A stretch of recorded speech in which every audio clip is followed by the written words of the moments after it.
Jogos são ótimos, eu adoro jogar, mas eles também oferecem riscos. Eu mesmo atendo um monte de gente que tem problemas que estão relacionados aos jogos, aos games, e eles muitas vezes nem percebem isso. Eu vou contar um pouco da minha história com jogos, como eu já tive problemas com isso, como eu percebi e o que eu fiz para conseguir ter um uso mais saudável. E depois eu vou falar um pouco da psicologia dos jogos, como que eles utilizam alguns princípios gerais do comportamento humano para te controlar. Porque compreender isso talvez te ajude a entender o que está acontecendo com você. Bom, eu jogo desde criança, sempre foi meu principal hobby. Eu sempre fui o estereótipo do nerd, né? Desde eu cheguei a jogar um pouco de Atari, mas eu não tinha um Atari, meu primeiro videogame foi o Super Nintendo. E sempre foi o que eu mais gostava de fazer no meu tempo livre. Mas durante grande parte ali não foi um problema na minha vida. Eu conseguia conciliar com outras coisas, eu lia muito, eu gostava de fazer outras atividades, eu gostava muito de futebol e tudo. Até surgir o maravilhoso e maldito Ragnarok.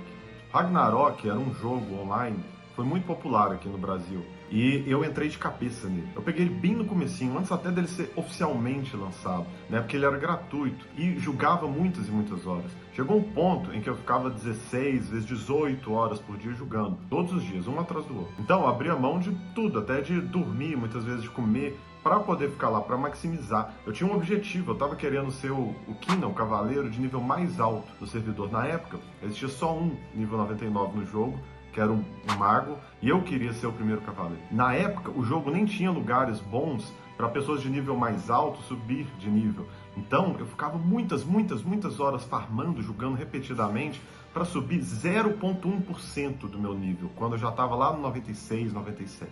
Até que aconteceu uma coisa, o jogo ficou pago. E eu não tinha dinheiro para poder pagar para a mensalidade dele. Ficava apertado, eu era duro pra caramba. E aí, eu vi que eu ia ter que parar de jogar.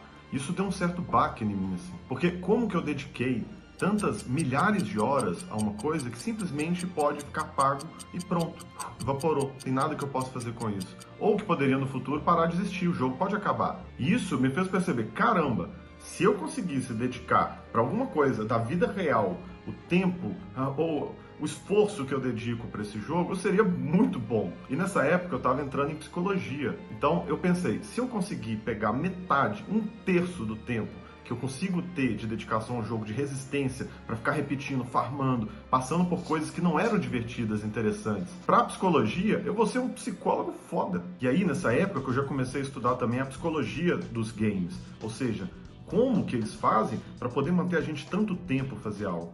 Eu não conseguia ter essa dedicação para outras coisas. Como que eles conseguem mobilizar tanto? E será que é possível pegar essa nossa capacidade e direcionar para outras coisas? Primeira coisa para você entender é sobre reforçamento intermitente. Muitos anos atrás, um psicólogo importante chamado Skinner descobriu que se você pega, por exemplo, um ratinho, deixa ele numa caixa e tem uma alavanca onde, se ele pressiona a barra, ele ganha uma gota d'água, um pouco de comida, ele vai pressionar a barra mais vezes, ele pressiona e ganha uma recompensa. Mas ele também descobriu que se você coloca para toda vez que ele pressionar ele ganhar uma recompensa, é uma coisa. Se você vai intercalando isso, tornando o reforçamento intermitente, você tem um resultado muito mais extremo. Então o que ele passou a fazer? O ratinho no começo pressionava uma vez e ganhava a recompensa, ele aprendeu a pressionar. Depois ele tinha que pressionar 2 vezes para ganhar, fazia isso algumas vezes.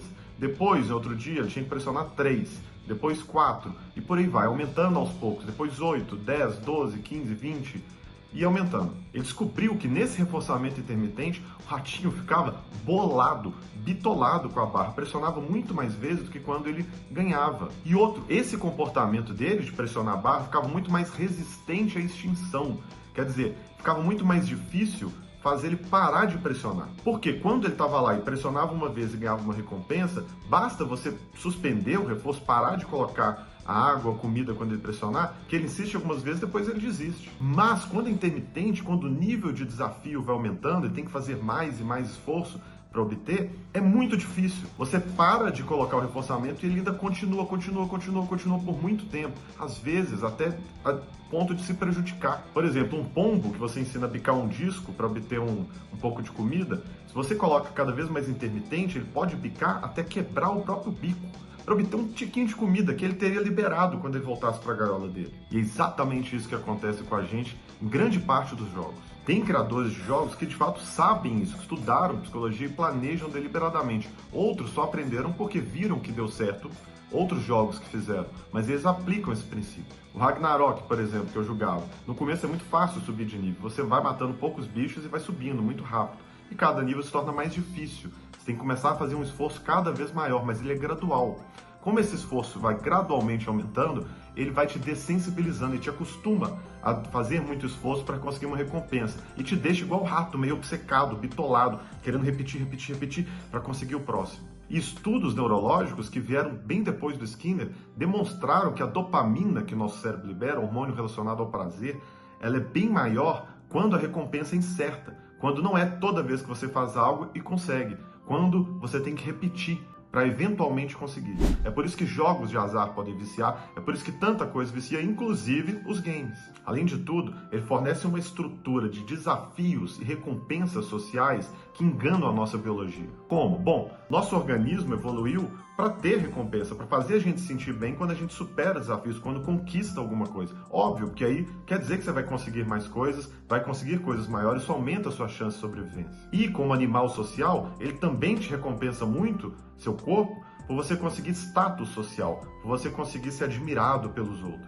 Os jogos usam isso para controlar a gente. Eles colocam uma série de desafios que fazem a gente sentir que está conquistando algo, que está conseguindo uma coisa difícil. E recompensas sociais. A gente se sente melhor do que aquele coleguinha que não está indo tão bem no jogo. A gente vai subindo de nível e sente que está melhor do que os outros. E quando a gente joga online e ganha de alguém, a mesma coisa. A gente sente que venceu um desafio social. E o seu cérebro cai rapidinho nessa ilusão. A gente não evoluiu num contexto em que existem jogos digitais. Então ele acredita rapidinho, pô, parabéns, você está conseguindo superar desafios, conseguir crescer socialmente, seu status, você tá um cara fodão aí no seu meio, muito bom. Mas aí que tá, isso ativa certas partes da nossa biologia suficientes para poder direcionar sua atenção, sua obsessão sobre isso, para te querer voltar e ficar ali obcecado. Mas não o suficiente para te fazer de fato ficar feliz, se sentir realizado. Porque outra parte do seu cérebro sabe que isso é uma ilusão e você precisa de recompensas reais, no mundo real e de pessoas reais para poder conseguir essa satisfação e não se sentir miserável.